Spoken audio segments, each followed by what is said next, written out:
사람들이 경기 침체 위험, 이런 위험들을 걱정을 많이 하는데 증시는 요 구간에서 매크로의 환경이 변했지만 실제로 이미 주식시장은 이만큼까지 올라온 상황인 거잖아요. 그러면 이 과정에서 이미 리세션 리스크 사실은 그렇게 크지 않을 수도 있어 라는 것까지 반영을 해 놓은 것 같고, 시장이 요 정도까지 회복을 했는데 내부 종목 흐름에서 이미 이렇게 고가를 내고 있는 종목이 있다면 지수도 시장도 그냥 이렇게 따라가겠구나 라는 가능성이 조금 높은 거 아닌가? 라고 생각을 해요. 지금 미국 시장이 어떨까요? 이런 게 있을까요? 없을까요? 있단 말이에요.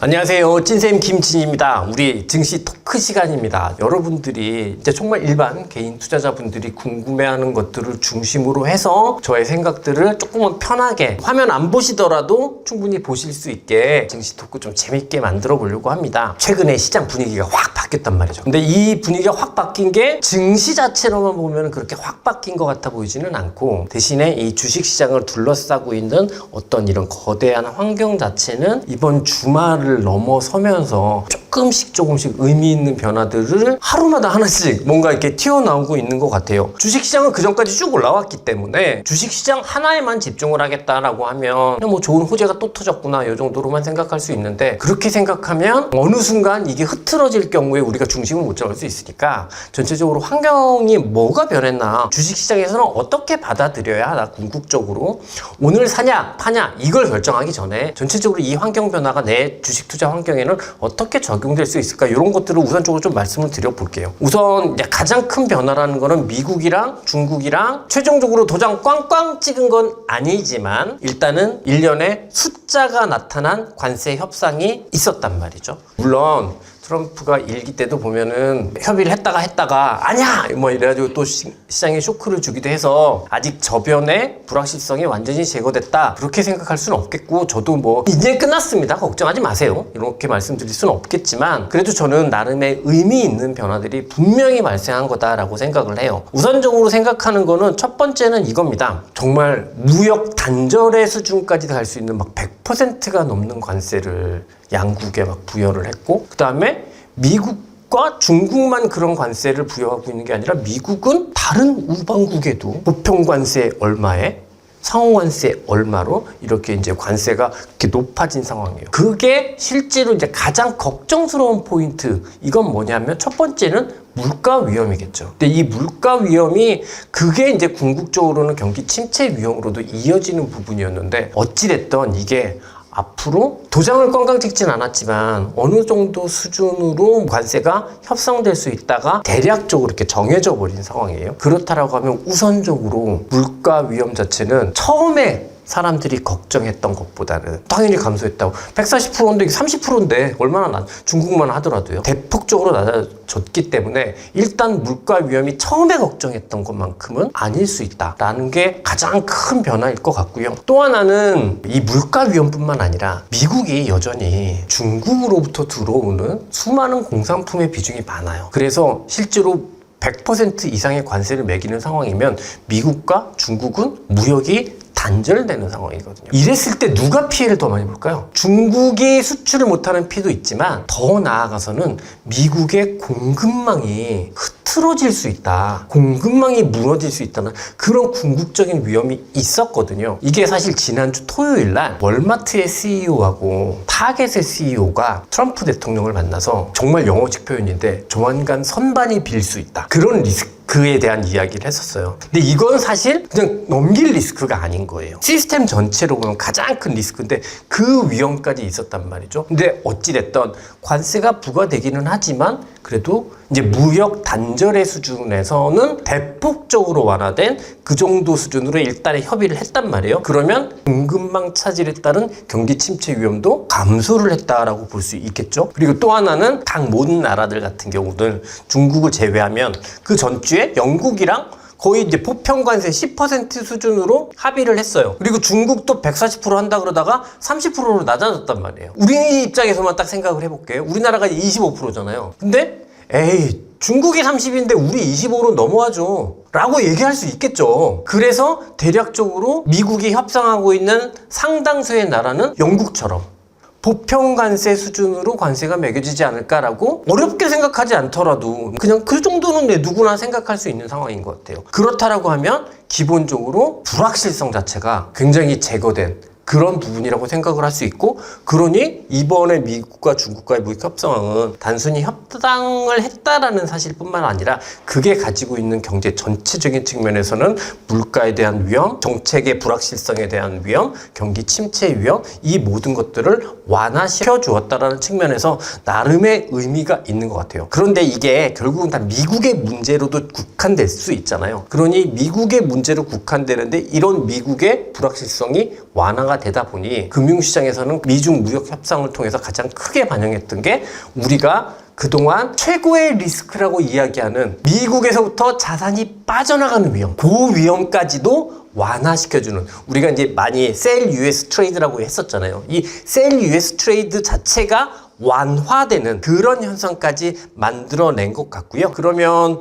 전체적으로 보면 증시는 그냥 그전에도 빠졌다가 이렇게 회복하다가 더 강해지는 모습을 보이고 있는 상황인데, 요 즈음에서 기본적으로 모든 매크로 환경 자체는 앞서 정리를 했던 것처럼 확실히 완화되는 상황으로 이제 변하고 있고, 특히나 금융시장 전체 입장에서 생각을 해보면은 셀 US 트레이드가 완화되는, 이게 지난 새벽에 더 의미가 있었던 게 달러는 특별히 더 강해지진 않았는데 금이 2%가 더 빠지면서 금도 이제는 조정이구나, 금이 사실은 셀 US 트레이드의 되게 직접적인 바로미터였는데 이 셀 US 트레이드 자체가 완화됐다는 게 계속 금융시장 통해서 확인이 되거든요. 그래서 어찌됐든 매크로가 완화되면서 주식시장은 이만큼 올라왔다가 한 이틀 더 뜨고 있는 수준인 것 같기는 한데, 그걸 넘어서 이 매크로 전체적으로만 보면 환경이 뭔가 이렇게 되게 개선된 것 같은데, 이렇게 생각할 수 있을 만큼 변해버린 게 뭐 오래되지도 않았어요. 일주일도 안 되는 시간 동안 지금 벌어져 있는 상황이거든요. 그러면 이제 이렇게까지 왔으니 주식시장 그동안 나쁘진 않았고, 이런 상황에서 이제 여러분들 궁금증을 조금 들어보고 저의 이야기를 말씀을 드려볼게요. 찐쌤 수업을 들으면서 허튼짓 안 하고 잘 버틴 덕분에 저도 이제 다시 빨간불이 다들 들어오고 있는 것 같습니다. 아까 말씀 주셨던 대로 트럼프가 또 허튼짓을 하면 또 다시 좀 흔들릴까봐 트럼프가 굉장히 버거운 존재로 느껴지는데, 혹시 1기 시절에는 트럼프가 어떻게 나왔는지, 그리고 그 정책들이 매크로나 증시의 흐름에 어떤 영향을 미쳤는지 좀 궁금합니다. 네, 이거 진짜 중요한 체크 포인트인데요. 왜냐하면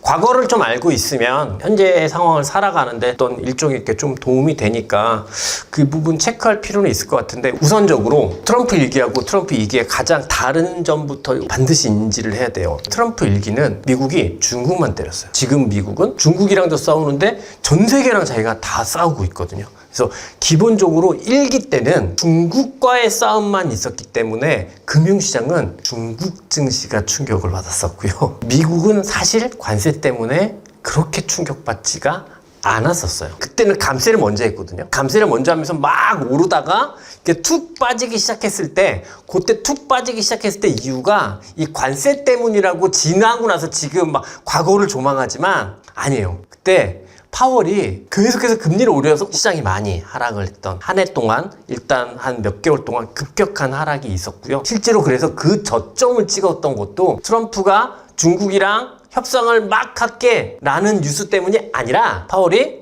더 이상 금리를 올리지 않겠습니다 라는 시그널을 주면서, 그러면서 그때부터 시장이 V자 반등을 했었거든요. 지난 1기 때의 흐름을 보게 되면 이 외교정책, 이 무역정책은 금융시장에 그렇게 영향을 많이 안 줘요. 트럼프가 협상될 것 같아요 라고 하다가 한 3개월 있다가 나가리 이래가지고 한 3일 빠져요. 길어야 한 일주일 빠지는 정도? 그리고 다시 또 회복되는 정도? 그래서 영향력이 그렇게 크지는 않았다. 근데 지금 같은 경우에는 조금은 다르죠. 미국이 전 세계적으로 다 싸움을 통해 그렇기 때문에 금융시장 충격이 어디가 제일 심했냐면 미국이 가장 충격을 받았단 말이죠. 이게 가장 다른 점은 중국만 싸우는 게 아니라 미국이 전 세계랑 싸우고 있기 때문에 나타난 현상이고, 또 하나는 그때는 연준이 빠르게 통화정책을 바꿨거든요. 그래서 미국 증시가 이렇게 빠져서 V자로 올라간 다음에 이런 식으로 움직이는데, 이 저점, 요 저점은 다 통화정책이었어요. 그래서 그때는 이때를 리뷰를 해보면 트럼프는 트럼프라고 하지만 결국 핵심은 금융시장의 핵심은 파월이었었거든요. 그래서 지금도 파월한테 자꾸 금리 인하하라고 그렇게 얘기하는 걸 수도 있어요. 근데 지금 같은 경우에는 어찌됐든 미국이 이 관세 정책 때문에 시장 충격을 더 많이 받은 상황이니까 그러니까 관세 정책의 방향이 더 중요해진 부분은 있는 것 같기는 하고 또 하나가 뭐냐면 파월이 얼마 전에도 얘기했듯이 정책 불확실성이 너무 커서 내가 금리를 인하해야 할지 인상을 해야 될지 그것조차 모르겠다 요렇게 이야기를 하고 있고 실제로 시장에서도 연준이 금리를 인하할 것을 크게 기대하지 않고 있거든요. 페드와치를 보게 되면 6월 금리 인하 가능성도 되게 낮아요. 10% 미만 수준으로 낮아요. 그래서 현재 상황에서는 일기하고는 조금 다르게 봐야 되는 상황인 것 같고 관세 정책에 조금은 더 신경을 써야 되는 부분인 것 같기는 해요. 그런 상황에서 증시는 앞서 봤듯이 이만큼 이미 이게 V자로 회복을 했단 말이죠. 통화정책의 변경 없이. 그러면 저는 이런 생각이 들어요. 이게 사람들이 정말 많이 걱정을 하는 게 우리 지난 증시 그 시간에도 한번 이야기를 했는데 사람들이 경기 침체 위험, 이런 위험들을 걱정을 많이 하는데 증시는 여기서 요 타이밍에서 요 구간에서 매크로의 환경이 변했지만 실제로 이미 주식시장은 이만큼까지 올라온 상황인 거잖아요. 그러면 이 과정에서 이미 리세션 리스크 사실은 그렇게 크지 않을 수도 있어 라는 것까지 반영을 해 놓은 것 같고 그렇기 때문에 우리는 앞으로 이제 시장을 바라볼 때 관세 정책 참 이게 불확실성이 높기는 한데 어찌됐든 숫자가 나온 상황이거든요. 그리고 또 하나가 중국 지금 30%잖아요. 근데 추가로 4월 8일 날 부과했던 거 완전 취소를 했고 4월 2일 날 부과한 거에 10%를 남기고 24% 요거는 지금 90일 유예란 말이에요. 맥스 이게 다 빠그러졌어. 그랬을 때 중국한테 주는 관세가 54%예요. 근데 이 54%는 여기까지만 와도 괜찮다라고 했던 수준인 거예요. 그러니 시장은 이만큼 올라온 그 흐름에는 리세션 리스크가 그렇게 크지도 않을 것 같다라는 것까지 반영한 상황에서 앞으로 계속해서 이제 관세 정책을 봐야 되기는 하겠지만 지금 이 말씀을 드린 이유는 무역협상이 빠그러진다고 하더라도 맥스가 54%예요. 중국 같은 경우에는. 그러면 생각보다는 이렇게 하락을 시켰던 요인보다는 리스크가 좀 줄어있다. 거기까지는 충분히 생각해 볼 수 있을 것 같죠. 근데 사실은 주식시장은 이미 반영을 했잖아요. 그러면 여기서부터 어떻게 될지는 오히려 우리는 외부 환경에 신경 쓰지 말고 내부 흐름에 조금 더 집중해서 봐야 되는 상황이 아닌가. 그냥 주식시장만 봐야 되는 상황 아닌가. 누가 무슨 말을 했대, 누가 무슨 말을 했대. 이거 가지고 주식 투자하기엔 조금은 더 어려운 상황일 수도 있다. 그러니까 좋은 이야기가 나온다고 해서 무조건 계속 오를 거라고 낙관할 수도 없고 그렇게 볼 수 있다라는 거고 이 외부적인 환경이 앞으로의 시장에는 그렇게 영향을 많이 안 줄 수도 있다. 시장에 지금 집중해야 되는 상황이다. 이렇게 말씀을 드리고 싶어요. 주식한 찐쌤 채널의 핵심 주제인 AI 소비 사이클은 현재 어떤 상황일까요? 자, 이제 우리가 그거를 판단하기 전에 전체적으로 큰 부분부터 또 하나 판단을 해보고 가도록 하겠습니다. 지금 여러분들 궁금한 건 이거 아닌가요? 이렇게 V자로 올라왔어요. 근데 이제 환경이 좋아졌어요. 이 매크로 환경이 좋아졌어요. 제일 고민은 그러면 뭐야? 여기서부터 본격적인 랠리야? 아니면 뭐 이렇게 되는 거야? 이게 제일 궁금할 거예요. 근데 저는 주식 투자를 할 때 이렇게 미래를 그림을 그리면 안 된다. 라고 생각을 하고 현재 상황을 잘 보면 어떤 가능성이 더 높을까에 대해서 추측해 볼 수 있기 때문에 현재 상황을 조금 더 집중해서 보자라고 말씀을 드리고 싶어요. 그럼 그 차원에서 생각을 하면 저는 이렇거든요. 시장이 요렇게 되어 있는데 요 정도까지 회복을 했는데 내부 종목 흐름에서 이미 이렇게 고가를 내고 있는 종목이 있다면 저는 그러면 100%라고 얘기 못하지만 지수도 시장도 그냥 이렇게 따라가겠구나 라는 가능성이 그게 조금 높은 거 아닌가? 라고 생각을 해요. 이미 이렇게 고가 내는 종목이 있다고 한다면.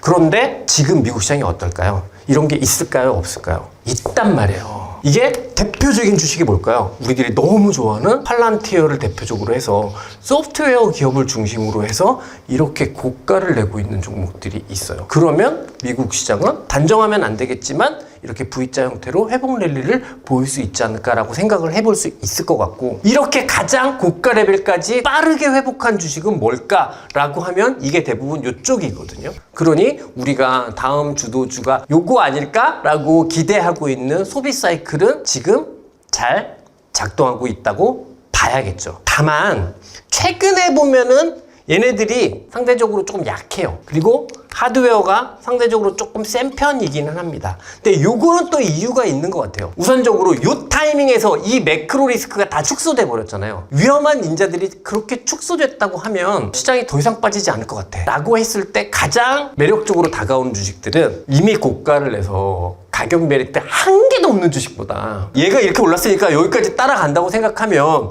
야 여기 있는 거 사는 게 좋은 거 아니야? 수익 더 내는 거 아니야? 얘도 무조건 여기까지 가는 거 아니야? 그렇게 생각하기 십상이거든요. 그러면 소프트웨어과 하드웨어를 비교를 해보면 소프트웨어는 계속 이쯤에 있다고 말씀을 드렸잖아요. 근데 하드웨어가 이쯤에 있는 게 되게 많았거든요. 그랬기 때문에 단기적으로 요 매크로 이슈가 완화되는 것을 틈타서는 이쪽이 지금 상대적으로 강한 것 같기는 해요. 근데 우리가 컨셉을 잘못 잡았다라고 하면 그 상황에서 이 소프트웨어가 여기서 이렇게 심각하게 빠져야 되는데 또 그런 모습은 아니거든요. 그러면 저의 투자의 특성에서 생각을 해보면 소프트웨어가 상승하고 있는데 하드웨어까지 확산이 되고 있는 거구나 이렇게 볼 수 있을 것 같고 이게 그냥 시장에 자연스러운 흐름만 있었던 건 아니고 모멘텀까지 발생을 한 거죠. 이게 무슨 얘기냐면 사우디하고 투자협정을 맺었잖아요. 가장 큰 의미라고 하면 원래 AI는 미국에서 소비되던 거잖아요. 미국에서 투자되고 미국 한정으로 진행되던 거잖아요. 근데 이 AI의 투자가 미국이 AI를 해외로 수출할 수 있다. AI에 대한 소비를 해외에서 더 많이 할 수 있다. 저는 이런 의미로 좀 받아들여지거든요. 그렇다라고 하면 저는 현재 우리가 AI 소비 사이클 이렇게 생각하면서 어떤 생각했었냐면 투자 사이클이 이렇게 되고 이 가운데서 소비 사이클이 이렇게 가는 과정. 저는 그거라고 생각해요. 지금은 그리고 한 이쯤이라고 생각합니다. 이 구간은 아니에요. 이 구간에서는 이미 주식은 저 바닥까지 죽어 있을 거예요. 그리고 심지어 UAE에서 인텔에게 자본을 투자할 수도 있겠다. 뭐 이런 이야기도 하고 엔비디아 칩을 몇십만 개를 소화하겠다. 솔직히 엔비디아 그 캐파가 안 될 거거든요. 그러면 저는 어떤 생각이냐면 투자 사이클이 요런 궤적일 것 같았는데 요런 궤적일 수 있겠구나. 왜? 해외에서 투자를 한다고 하니까.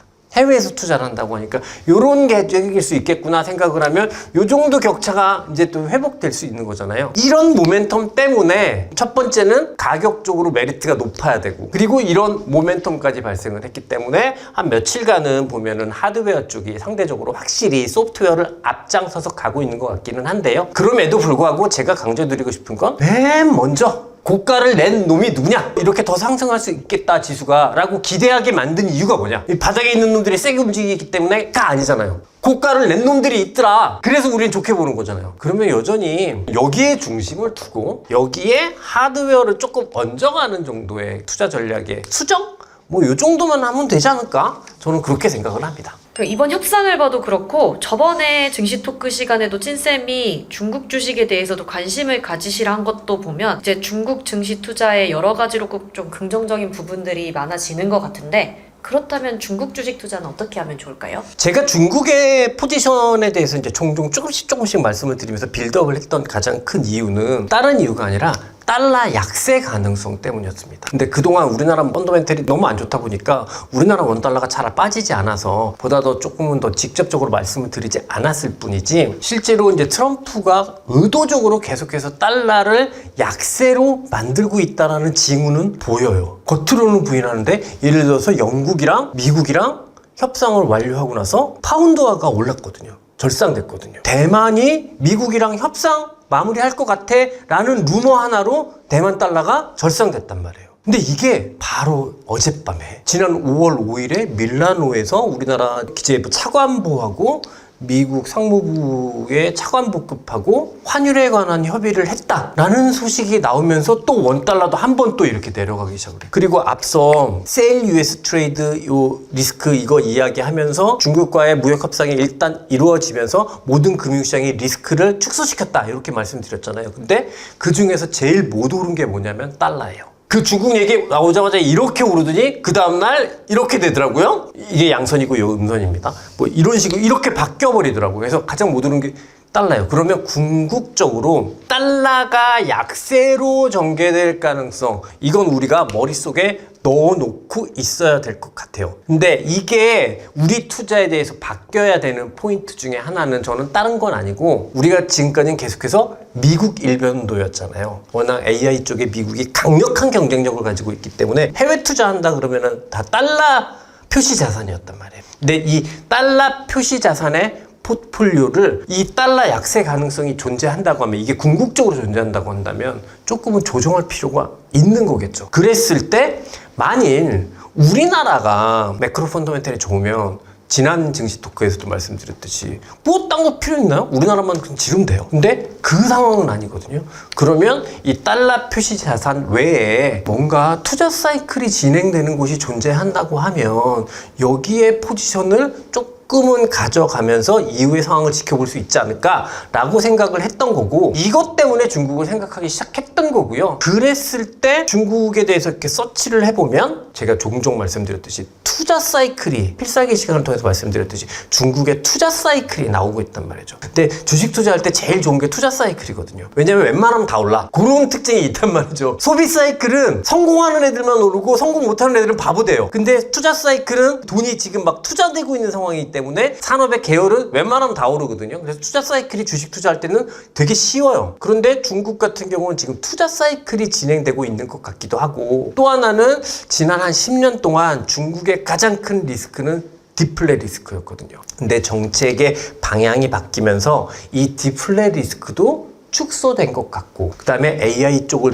중심으로 해서 본격적인 투자 사이클도 진행되고 있으니, 이 달러 약세 가능성이라는 환경 하에서 중국 쪽 같은 경우에는 관심을 둘 필요가 있을 것 같고 라고 말씀드렸고, 실제로 중국의 퍼포먼스가 나쁘게 전개되고 있는 것 같지는 않고 기대를 계속해서 더 하게끔 만드는 흐름이 나오고 있는 것 같아서 중국 같은 경우에는 관심을 가져야 될 것 같다라는 생각을 해요. 다만 이제 주식시장 투자로 이렇게 탁 들어가다 보면 금융시장 하나만 딱 이렇게 놓고 보면은 우리가 미국에서 투자했던 것만큼 그렇게 선진화된 시장으로 보기는 어렵거든요. 선진화된 시장이라고 보기 어렵다라는 게 어떤 특징이 있냐면, 프론트러닝도 조금 많은 것 같고 비공개 정보를 이용한 그런 트레이딩도 되게 많은 것 같고, 그건 디스카운트 요인이거든요. 그런 게 만연한 시장에서는 내가 이길 수 없잖아요. 먼저 선제적인 정보를 갖고 있는 사람은 이길 수 없단 말이죠. 그리고 중국이 개인 투자가 비중이 높은 시장이거든요. 기관 투자가 비중이 별로 안 높아요. 그래서 종목별 변동성이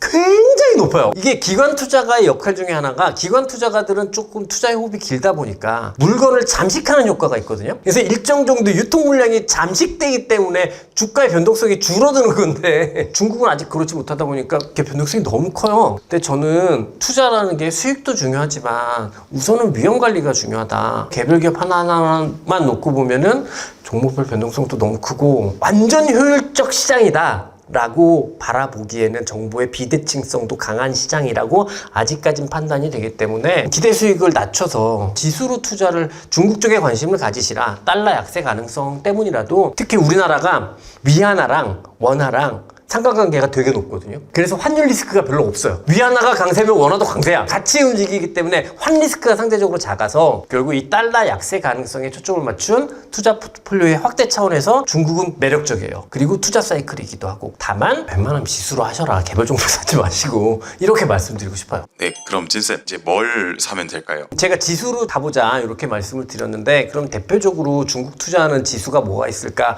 하면 이제 CSI 300이 있을 거고요. 그다음에 HSI, 항생테크 뭐 이런 게 있을 겁니다. 이외에도 뭐 심천 ETF가 있을 수도 있고 선전 ETF가 있을 수도 있는데, 우리도 외국인이지만 중국 투자할 때는 외국인 투자 비중이 높은 지수를 사라. 그래야 조금 글로벌하게 같이 움직인다. 이렇게 말씀드리고 싶고, 그래서 CSI, HSI, 항생테크 이런 게 있는 것 같아요. 근데 CSI는 기본적으로 시가총액 비중에서 제일 높은 게 은행이에요. 근데 우리는 투자의 포커스가 AI 투자 사이클에 있는 거잖아요. 그러니까 CSI 300 같은 경우에는 같이 따라 움직이긴 하는데 내가 이걸 왜 샀지? 뭐 이런 느낌이 될 수도 있어요. 그래서 CSI 300 ETF는 그냥 좀 별로일 것 같다라는 게 우선적인 제 생각이고, 항생 ETF, 항생테크 유사하게 움직이기는 하는데요. 중국이 시가총액 기준으로 이렇게 보면 테크 기업, 우리나라는 시가총액 1등이 어딥니까? 삼성전자잖아요. 미국 시가총액 1등 어딥니까? 애플. 다 테크잖아요. 중국은 그렇지 않거든요. 에너지 회사, 소재 회사 이런 회사들도 시가총액이 엄청 커요. 은행 시가총액 1등. 그렇기 때문에 항생지수 같은 경우에는 항생지수 ETF를 산다 그러면은 내가 본의 아니게 은행주도 좀 많이 사게 되고 내가 본의 아니게 내가 그렇게 관심도 없는데 소재 뭐 에너지 이런 기업들을 좀 사게 되거든요. 그래서 좀 별로다. 그리고 우리가 기본적으로 중국을 좋게 보는 가장 큰 이유는 매크로상으로는 디플레 리스크가 해소된 건 실제로 내부로 따져보면은 투자 사이클, AI 투자 사이클이 진행되고 있는 거다라고 하잖아요. 결국은 보면 그냥 항생 테크 ETF를 사는 게 제일 좋은 것 같다라는 생각이 들고, 또 하나 말씀드리고 싶은 건 우리가 지금 이 중국 쪽을 이야기하는 건 달러 약세 가능성을 피해보고자 이렇게 지금 하는 거잖아요. 그런 상황에서 내가 항생 테크 ETF를 달러로 환전한 다음에 얘를 사면 바보죠. 그러면 안 되죠. 근데 우리나라에도 이쪽과 연관되어 있는 ETF들은 진짜 종류도 많고 아마 운용사별로 다 있어요. 그거 보시면 될 것 같고, 또 하나가 여기에 H자 붙은 거, 이게 뭔지 아십니까? 해지되어 있는 거예요. 운용사가 바보가 아닙니다. 이렇게 되잖아요? 되게 비싸져요. 우리나라에서 화나면 환전 수수료가 되게 많거든요. 근데 그거를 고스란히 ETF 투자자한테 다 매기는 구조이기 때문에 이런 게 있고, 또 TR, 이건 뭔지 아십니까? 토탈 리턴이라 그래가지고 이거는 배당까지 다 주는 거예요. 근데 배당까지 다 주니까 더 유리해 보이잖아요. 이게 약간 비용이 우리가 기본적으로 보는 ETF보다는 조금 비싸다. 근데 거의 유사해요. 그래서 토탈 리턴이 있는 거는 괜찮을 것 같아요. 이게 종목 찍어드리는 거 절대 아닙니다. 종목 찍어드리는 거 절대 아니고 ETF 투자할 때는 이런 것들을 조금 감안해서 보셨으면 좋겠고, 이건 종목의 추천이라기보다는 우리가 투자하는 취지에 맞게 생각해보면 현재 시점에서 중국 포지션은 항생 테크 쪽이 더 적절해 보인다, 앞뒤가 맞아 보인다, 일관성이 유지되어 보인다, 이렇게 말을 돌려서 말씀을 드려보도록 하겠습니다. 결국은 오늘도 이야기가 많았던 거, 길었던 거 같기는 한데요. 급격하게 좀 시장이 변하는데 우리 개인 투자가 분들 입장에서 생각을 했을 때 아주 단순하게 내 주식이 내일 오르냐 빠지냐 이게 중요할 수는 있겠지만, 사실 그거는